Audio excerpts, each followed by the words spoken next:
Hello, my name is Margaret Adele, and welcome to another indie book review.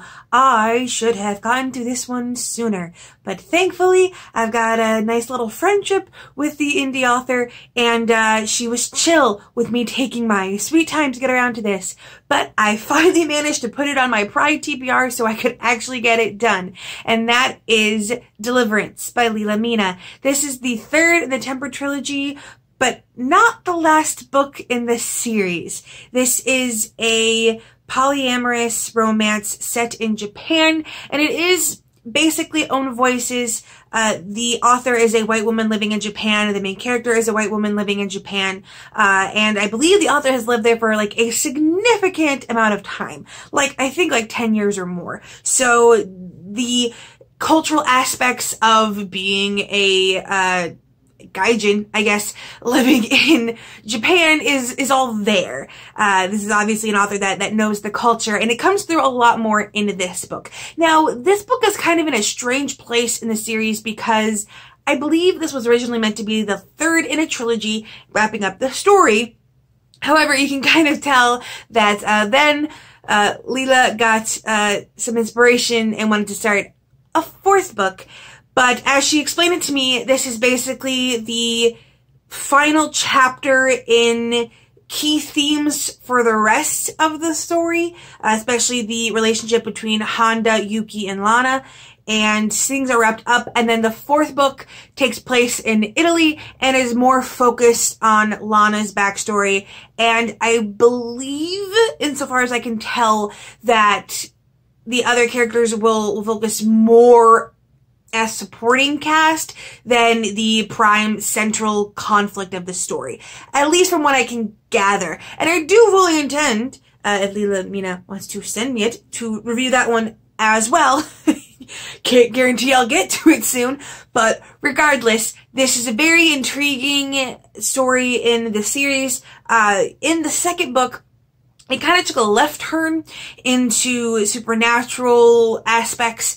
Now, I did appreciate that everything supernatural that happens in the story is directly based in Japanese folklore and Japanese mythology, and it did feel like a very big, sudden left turn out of nowhere in the second book. But because it's already been introduced in that book, it feels a lot more ingratiated into this story in this one. And what I really liked about the supernatural elements was that because they were so based in Japanese folklore, it made the setting feel ultra important. Like, the setting was directly entwined with the plot and the conflict. Like, this story as is could not have taken place anywhere else. Like, they had to go to Shinto shrines for help. And I really appreciated that much. I also mentioned in the second book that I was missing more of that Japanese culture. Like, I wanted to see it play out directly. And I was talking with the author about that, and she basically said that, like, the beta readers didn't like that she edited out because other people weren't a fan. But my whole thing is, like, she lives in the culture, writing a story in the culture, like, the culture's a fun part of it. Like, I want it to matter that the story takes place in Japan. But regardless, it's a lot more in this one. You guys see a lot more characters, and the relationship does take a much more cemented turn. There's a lot more development, especially with Honda. I forget his given name, Naruhito, I believe.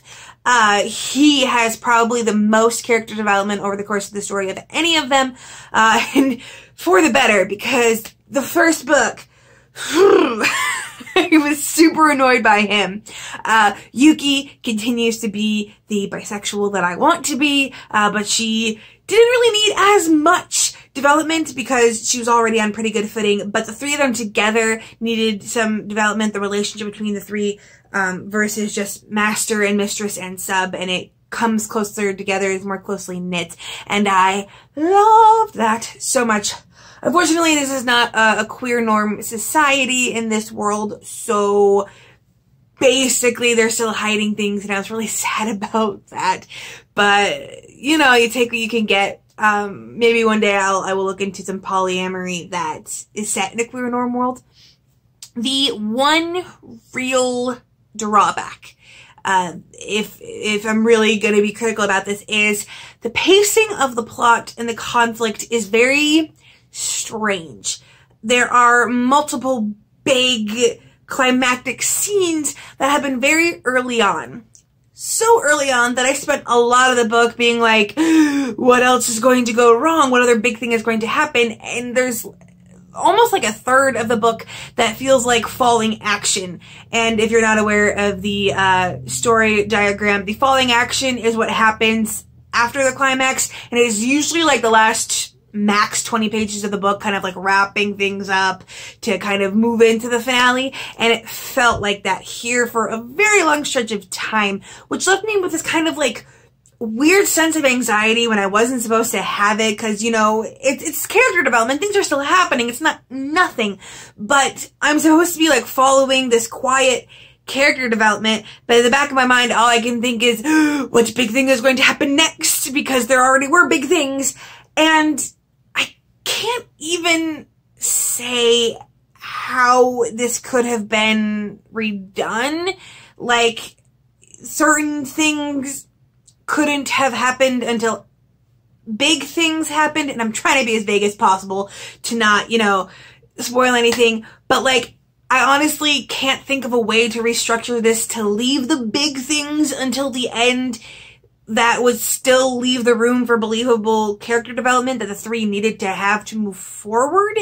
So it might just be a necessary evil with the way things needed to happen.